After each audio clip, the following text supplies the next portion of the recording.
Ridha Allah subhanahu wa ta'ala adalah salah satu dari sifat. Nabi SAW mengatakan, laisa lil mu'min ayyudhilla nafsahu. Mukmin itu jangan sampai menghinakan diri. Sejarah hamba yang Allah sebutkan dalam Al-Quran, di antara tujuan besarnya adalah agar menjadi pelajaran. Qala Allah Ta'ala fi kitabihil karim, Ya ayyuhalladzina amanu taqullaha haqqa tuqatih wa la tamutunna illa wa antum muslimun. Ya ayyuhan nasu taqu rabbakumul ladzi khalaqakum min nafsin wahidah wa khalaqa minha zawjaha wa batha minhuma rijalan katsiran wa nisaa'a. واتقوا الله الذي تساءلون به والأرحام إن الله كان عليكم رقيبا يا أيها الذين آمنوا اتقوا الله وقولوا قولا سديدا يصلح لكم أعمالكم ويغفر لكم ذنوبكم ومن يطع الله ورسوله فقد فاز فوزا عظيما. Amma ba'd, ikhwatal iman, a'azzakumullah. Pada kesempatan siang hari ini kita akan memulai pembahasan pada risalah Al-Qawaidul Arba', dan kita bisa langsung menuju ke halaman 58, muqaddimah dari risalah ini. Berkata Al-Syeikh Al-Muallif rahimahullahu ta'ala, Bismillahirrahmanirrahim, As'alullaha al-Karim Rabbal Arshil Azim ayyatawallaka fid dunya wal akhirah. Aku memohon kepada Allah yang maha mulia, Rabb pemilik arasy yang agung, ayyatawallaka fid dunya wal akhirah, agar Allah subhanahu wa ta'ala selalu menolong dan membelamu di dunia dan di akhirat. Jadi risalah ini dimulai dengan doa dari penulis kitab ini atau penulis risalah ini kepada para pembaca agar supaya Allah subhanahu wa ta'ala selalu membela dan menolong kita. Diberikan kita kemudahan menuju kepada berbagai macam kebaikan dan ketaatan, dan dijaga kita dari berbagai macam keburukan. Dan ini merupakan salah satu sebab manfaatnya ilmu, bahwa orang yang mengajarkan ilmu mendoakan kepada para penuntut ilmu berbagai macam kebaikan-kebaikan. Dan di antaranya lagi penulis kitab ini mendoakan wa ayyaj'alaka mubarakan aynama kunt, dan semoga Allah menjadikan engkau sebagai orang yang selalu dilimpahi keberkahan dimanapun engkau berada. Barakah itu maknanya beredar pada 3 makna. Yang pertama yaitu adalah az-ziyadah, bertambah. Kebaikannya terus bertambah. Makna yang kedua adalah al-kathrah, semakin berlimpah, banyak. Dan yang ketiga adalah ad-dawam, continue, terus menerus. Jadi kebaikan yang selalu bertambah, semakin banyak, dan continue terus menerus, itu namanya keberkahan. Dan Nabiullah Isa alaihissalam katakan, waja'alani mubarakan aynama kunt, dan Allah subhanahu wa ta'ala menjadikan aku selalu dilimpahi keberkahan dimanapun aku berada. Yaitu di mana Nabiullah Isa alaihissalam mengajak manusia kepada tauhid, kepada beribadah hanya kepada Allah semata, maka itulah keberkahan. Jadi hendaknya kita juga seperti itu. Di mana kita berada, kita menyebarkan kebaikan. Di mana kita berada, kita mengajak manusia kepada ketaatan, ibadah hanya kepada Allah subhanahu wa ta'ala semata. Itu di antara keberkahan. Wa ayyaj'alaka, doa yang ketiga. Wa ayyaj'alaka mimman idza u'tiya syakar wa idza ibtuliya sabar wa idza adznaba istaghfar. Dan semoga Allah menjadikanmu termasuk golongan orang-orang yang apabila diberi oleh Allah Subhanahu wa taala dia bersyukur. Apabila dia diuji, dia bersabar. Dan apabila dia jatuh kepada kekeliruan, kesalahan atau berbuat dosa, istaghfar, maka dia memohon ampun kepada Allah Subhanahu wa taala. Fa inna haula'i thalath unwanus sa'adah. Karena sesungguhnya 3 hal ini, kalau diberi nikmat dia bersyukur, kalau dia diuji dia bersabar, dan kalau dia jatuh kepada maksiat dosa dia pun beristighfar. Ini adalah 3 tanda kebahagiaan bagi seseorang. Karena kehidupan kita beredar di antara 3 hal ini. Kadangkala Allah Subhanahu wa taala berikan nikmat kepada kita, kalau kita termasuk orang yang bersyukur, itu tanda kita orang yang bahagia. Karena memang haknya nikmat itu adalah disyukuri. Apabila Allah menguji kita dengan kesulitan-kesulitan, kita bersabar. Itu tanda kebahagiaan. Jadi bukan masalah seberapa besar ujian, tapi seberapa besar kita mampu sabar. Bukan seberapa besar yang Allah berikan, tapi seberapa besar kita mampu bersyukur. Kalau dia dikasih banyak, tidak bersyukur, celaka itu dia. Dia diuji sedikit, tapi dia tidak mampu bersabar, celaka itu orang. Dan apabila dia jatuh kepada dosa maksiat, dia tidak mau mohon ampun kepada Allah Subhanahu wa taala, celaka itu orang. Maka oleh karena itu Asy-Syaikh rahimahullahu taala menyebutkan 3 hal ini tanda-tanda kebahagiaan seseorang. Maka oleh karena itulah di sini Asy-Syaikh mendoakan dengan 3 doa. Yang pertama tadi, Allah selalu membela menolong kita di dunia dan di akhirat. Yang kedua, Allah jadikan kita berkah, dipenuhi dengan keberkahan dimanapun kita berada.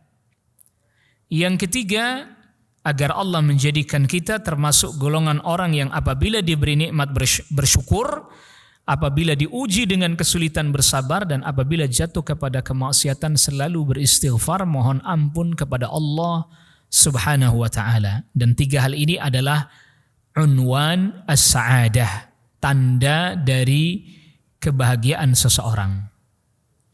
Lalu kemudian selanjutnya Asy-Syaikh menjelaskan tentang apa agama yang dibawa oleh Nabi Ibrahim alaihissalam. Jadi semua yang setelah Nabi Ibrahim, para nabi dan para rasul yang setelah Nabi Ibrahim alaihissalam, itu semuanya min dzurriyyati Ibrahim alaihissalam. Semua dari keturunannya Nabi Ibrahim alaihissalam. Oleh karena itulah Nabi Ibrahim alaihissalam digelari dengan Abul Anbiya, bapaknya para nabi, para rasul yang setelahnya. Oleh karena itulah agama yang dibawa oleh para nabi dan para rasul setelah Nabi Ibrahim alaihissalam, semua itu disebut millah Ibrahim. Baik itu yang dibawa oleh Nabi Ishaq, Nabi Ismail, atau kemudian turun ke anak-anaknya Nabi Ishaq, Nabi Yaqub, turun lagi ke bawah 12 anaknya Nabi Yaqub alaihissalam, yang kemudian mereka disebut dengan Bani Israel, mulai dari ada Luwi, ada Yehuda, termasuk ada Yusuf, ada Bunyamin, dan seterusnya itu. Mereka semua membawa ajaran Nabi Ibrahim atau millah Ibrahim alaihissalam. Dilanjutkan sampai pada Nabi Musa alaihissalam, lalu kemudian ada Nabiullah Dawud alaihissalam, ada Nabi Sulaiman alaihissalam, sampai Nabi Isa alaihissalam. Mereka semua disebut para nabi, para rasul yang membawa millah Ibrahim, dan ditutup dengan Nabi Muhammad sallallahu alaihi wasallam. Semua mereka membawa millah Ibrahim, ajarannya Nabi Ibrahim, karena bapak mereka Ibrahim alaihissalam. Nah, apa yang dimaksud dengan millah Ibrahim ini apa? Maka kemudian dijelaskan oleh Asy-Syaikh rahimahullahu taala, "I'lam arsyadakallahu li ta'atih." Ketahuilah semoga Allah selalu menunjukimu untuk mentaatinya. Lagi-lagi doa. Jadi di dalamnya terdapat faedah. Jadi kita tuh apabila mengajarkan kebaikan kepada istri kita, kepada anak kita, kepada orang-orang dekat kita, bahkan termasuk kepada murid-murid kita kalau yang menjadi guru, menjadi pengajar, jangan lupa banyak-banyak mendoakan. Ini pelajarannya nih. Sudah berapa kali ini didoakan kita ini. Tadi semoga engkau selalu dilindungi oleh Allah di dunia di akhirat. Semoga Allah jadikan engkau berkah dimanapun kau berada. Semoga engkau dijadikan orang yang selalu bersyukur ketika mendapatkan nikmat, bersabar ketika mendapatkan ujian, dan beristighfar ketika berbuat kesalahan dan dosa. Lalu didoakan lagi, semoga Allah selalu menunjukimu pada ketaatannya. Ketahuilah annal hanifiyah, bahwa sesungguhnya al-hanifiyah, kita sering mendengar kata-kata hanif di dalam Al-Quran. Nah, hanifiyah, hanif, millata Ibrahim, yaitu millah Ibrahim, ajaran Nabi Ibrahim alaihissalam. Agama yang dibawa oleh Nabi Ibrahim disebut millah Ibrahim, dan itu adalah agama dan ajaran yang hanif. Hanif secara bahasa itu yang membelok dari berbagai macam keburukan. Berbelok dari berbagai macam keburukan itu hanif. Jauh dari berbagai macam keburukan itu namanya hanif. Jauh dari berbagai macam hal yang menyimpang itu namanya hanif. Jadi ada orang, dia kelihatannya tentu secara zahir, kita tidak tahu batinnya ya. Secara zahir dia menjauhi keburukan, menjauhi maksiat, tidak minum khamr, tidak berzina. Itu hanif namanya itu orang. Selalu mengerjakan ketaatan yang dia mampu kerjakan. Itu namanya hanif itu. Nah, hanifiyah, agama yang dibawa oleh Nabi Ibrahim alaihissalam, yang pertama maknanya adalah an ta'budallaha mukhlishan lahuddin.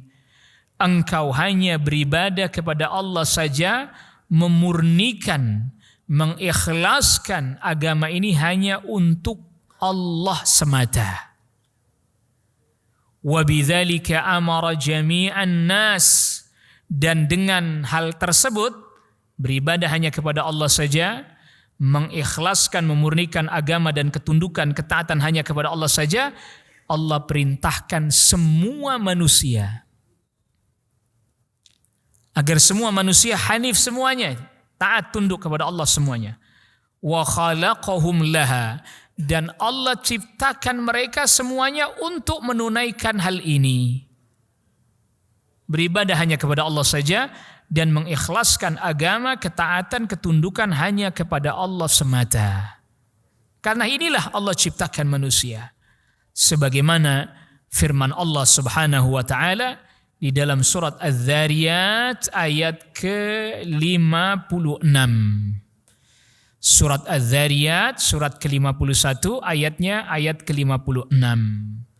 Allah berfirman, "Wa ma khalaqtul jinna wal insa illa liya'budun." Dan tidaklah aku menciptakan jin manusia melainkan hanya supaya mereka beribadah kepadaku saja, tidak beribadah kepada selain Allah. Ini tauhid, makna tauhid di sini. Inilah millah Ibrahim.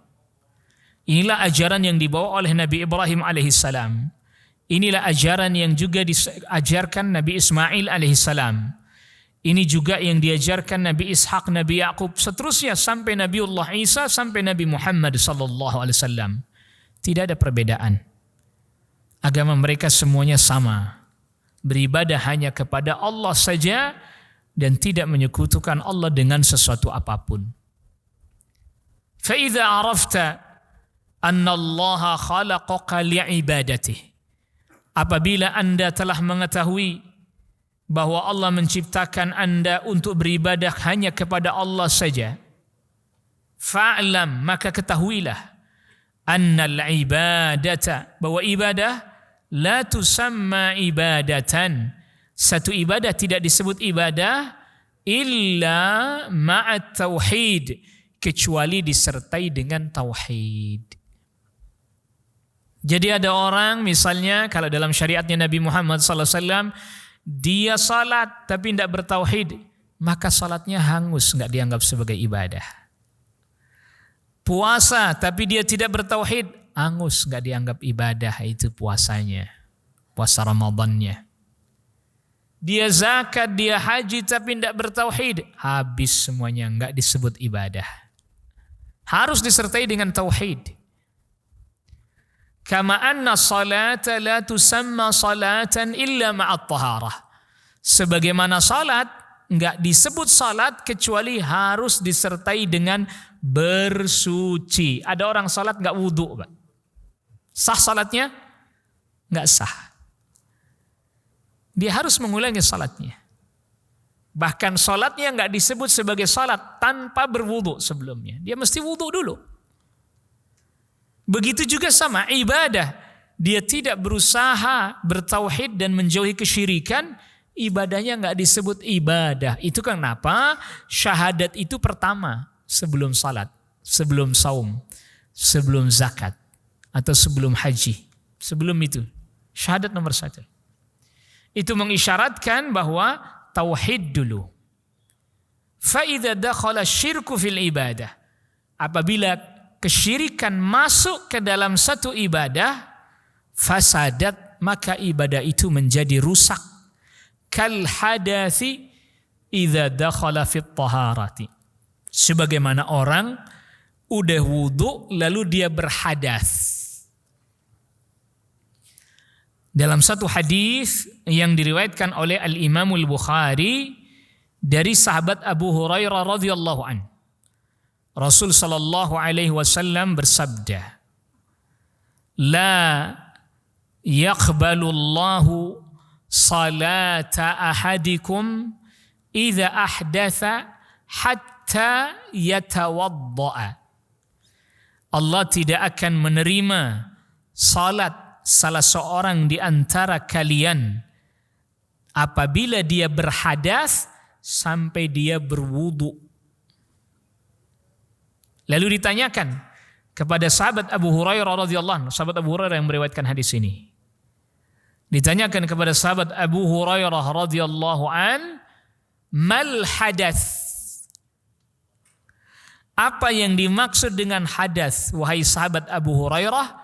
Berkata sahabat Abu Hurairah, qal al-fusa'u wad-durat. Hadas itu adalah, sahabat Abu Hurairah menjelaskan salah satu dari contoh hadas. Maksudnya hadas kecil ini, yaitu Anda kentut. Al-fusa wad-durat, baik yang bersuara ataupun yang tidak bersuara. Itu hadas namanya. Bukan najis, enggak. Itu yang jelasin sahabat Abu Hurairah. Al-fusa wad-durat, kentut. Fusa itu kentut yang tidak ada suaranya. Nah, diambilkan dari kata fusa, bahasanya orang Indonesia, pes. Nah, itu fusa bahasa Arabnya.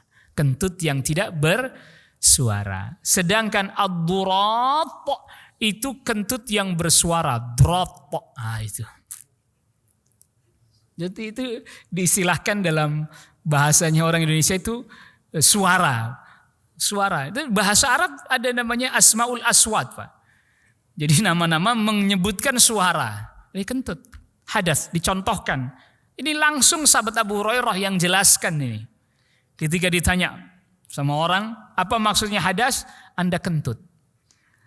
Salatnya, jadi kalau orang wudunya batal, misalnya orang lagi salat, lagi salat, di tengah-tengah salat, 3 rakaat atau 2 rakaat, baru dapat 2 rakaat. Salat zuhur baru dapat 2 rakaat. Di tengah-tengah salat dia kentut. Batal salatnya? Batal. Batal wudunya? Batal. Batal wudunya, batal salatnya. Bukan cuman batal wudunya, enggak batal salatnya, Pak. batal wudunya, ya batal juga salatnya. Apa yang harus dilakukan? Hatta yatawadda, dia wudu lagi, dia ngulangin. Nah, di sini Asy-Syaikh rahimahullahu taala memberikan satu analogi yang bagus sekali. Kalau Anda wudu, lalu Anda salat, di tengah-tengah salat Anda hadas, batal salat Anda. Harus ngulangi wudunya, harus ngulangi salatnya. Artinya rusak salatnya itu. Begitu juga ibadah secara umum. Ibadah secara umum, Anda salat, Anda puasa, lalu kemudian Anda berbuat kesyirikan, rusak semua ibadah itu. Sebagaimana hadas merusak salat, merusak suci, merusak bersuci, merusak salat, merusak wudu, merusak salat juga. Maka tidak ada satupun orang yang meragukan kalau ada orang dia salat lalu dia batal, maka ya dia harus ngulangi. Tapi kalau kesyirikan dia tinggal bertaubat. Kalau sampai wafatnya, sampai matinya dia tidak bertaubat, wal'iyadzubillah, amal semuanya sirna. Bukan cuma 1-2 ini. Kalau orang tadi misalnya salat zuhur, Pak. Dia salat zuhur, lalu di tengah-tengah salat, dia kentut hadas. Batal salat zuhurnya itu aja. Yang salat subuhnya yang sudah sah nggak pengaruh. Dia tinggal berwudu, ngulangi salat zuhurnya saja. Karena yang batal ya salat zuhurnya. Tetapi kalau asyirkul akbar, syirik besar, Anda melakukannya, belum bertaubat sampai wafat, semua amal soleh habis semuanya. Rusak semuanya. Artinya ibadahnya tidak terhitung sebagai ibadah.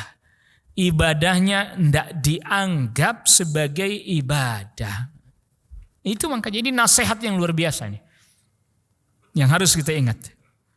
Faiza arafta, dan apabila engkau telah mengetahui anna syirka, bahwa sesungguhnya kesyirikan, idza khalatal ibadata afsadaha, apabila kesyirikan bercampur dengan ibadah, maka kesyirikan bisa merusak ibadah tersebut, bahkan wa ahbatal amala, membuat semua amal soleh kita sirna, habis.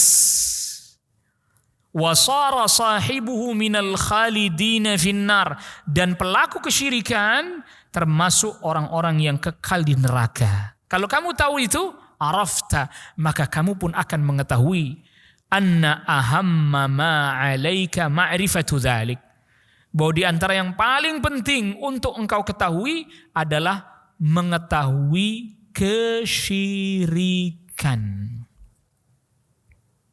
Kalau kita dari kecil belajar tentang hadas, pembatal wudu, pembatal salat, maka semestinya kita juga harus mempelajari yang bisa membatalkan semua amal kita.